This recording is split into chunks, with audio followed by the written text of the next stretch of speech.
السلام علیکم ورحمۃ اللہ وبرکاتہ۔ پیارے بھائی اور بہنوں، کیسے ہیں آپ سب؟ امید کرتا ہوں کہ آپ سب خیریت سے ہوں گے۔ بھائیوں، آج ہم جس موضوع پر بات کریں گے وہ امتحان میں کامیابی کا وظیفہ ہے۔ یہ ایک بہت ہی آسان دعا ہے، اگر آپ اس کو یاد کر لیں گے انشاءاللہ آپ کا بڑے سے بڑا جو مشکل پیپر ہوگا نا وہ بھی آسان ہوگا۔ کبھی کبھار ایسا ہوتا ہے ہمیں سب کچھ یاد ہوتا ہے، پورا سال محنت کرتے ہیں، پورا سال وہ سوال یاد کرتے ہیں، مگر جیسے ہی پیپر کو دیکھتے ہیں وہ سارا کچھ دماغ سے نکل جاتا ہے۔ تو ایسے میں ہمیں کیا کرنا چاہیے؟ ناظرین، سب سے پہلے جیسے ہی آپ گھر سے باہر نکلیں تو کیا کریں؟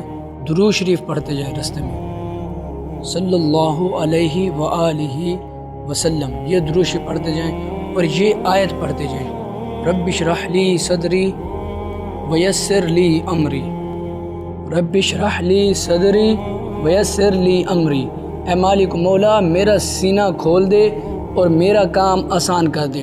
بس آپ یہی آیت پڑھتے جائیں، ٹھیک ہے؟ اور جیسے ہی آپ پہنچیں ہال میں یا سینٹر میں تو وہاں جا کر آپ 99 مرتبہ حامیم پڑھ لیں، ٹھیک ہے؟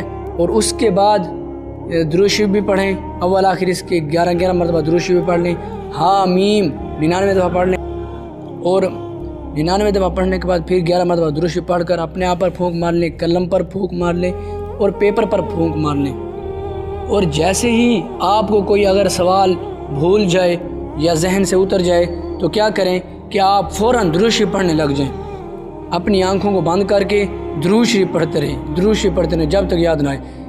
ایسے ہی کچھ ہی دیر میں آپ کو وہی سوال کا بھی اور جواب بھی یاد آ جائے گا انشاءاللہ۔ یہ ایک بہت ہی مجرب عمل ہے بس، اور آپ نے کچھ نہیں کرنا، مالک سے دعا کرنی ہے، انشاءاللہ اللہ تبارک و تعالیٰ آپ کو بھی کامیابی عطا فرمائیں اور پورے پاکستان کے بچوں کو